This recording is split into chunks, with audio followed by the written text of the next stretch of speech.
Apa ni? Ni apa benda ni? Ni apa benda ni bang? Apa benda ni?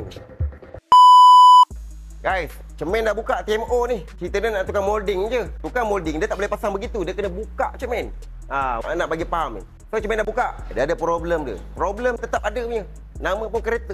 Aku nak bagi tahu pada korang, gam dia, condition gam. Pasang sekadar pasang, itu ayat aku lah. Semua orang boleh pasang. Tengok, mari sini. Banyak gila gam. Nampak kan? Gam dia. Nampak kan? Gam dia. Sampailah atas. Kau tengok atas ni. Apa ni? Ni apa benda ni? Ni apa benda ni bang? Apa benda ni? Karat bang. Okey, aku bagi kau faham kenapa dia boleh jadi karat. Mari. Okey guys, setiap kereta dia ada diameter dia berapa tinggi, berapa rendah. Kenapa gam dia banyak? Sebab diameter, cara dia tembak gam tu. Kepala dia besar ke, dia lambat tarik ke apa ke kan. Tapi daripada tengok gam, dah tahu lah. Dia tak faham diameter. Gam banyak ni. Dia kalau ori betul, sikit je ori dia betul-betul ori. Sikit je. Kenapa bodi boleh karat? Tak ada laluan air guys. Tak ada laluan air pada sini. Dan setiap kereta dia ada laluan air dia. Laluan air tu kita panggil longkang. Gam dia sebenarnya betul-betul dekat sini je guys. Jari aku ni, gam dia dekat sini je. Atas ni kosong.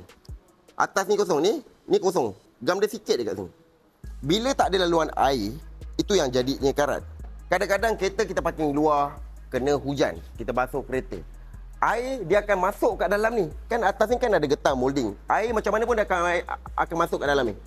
Bila air akan masuk, dia akan singgah kat sini. Bila kita bawa kereta pula, lagi laju kita bawa kereta, lagi kuat tekanan angin, lagi banyak tekanan angin, dia akan masuk kat dalam molding ni. Dia akan support air yang singgah dekat atas ni untuk turun. Bila air tak boleh turun, dia stress kat situ, dia jadi karat. So, untuk diameter gam dan location nak tembak gam sangat gila penting bang. Kau tengok sendiri. Nampak? Sikit dia laluan air. Macam mana air nak lalu? Kan, bodi berkarat bukan masalah, kereta tu dah lama. Abang Ron dah jumpa kereta 30 tahun, 40 tahun. Bos tak pernah tukar cermin depan. First time tukar, mana boleh karat? Original boleh hilang. Kemudian, part paling penting. Kenapa atas karat, kiri kanan bawah tak karat? Okey. Korang nak tahu guys? Komen kat bawah. Bagi. Banyak ilmu aku bagi ni. Pergi kedai lain tak bagi tahu diorang benda ni.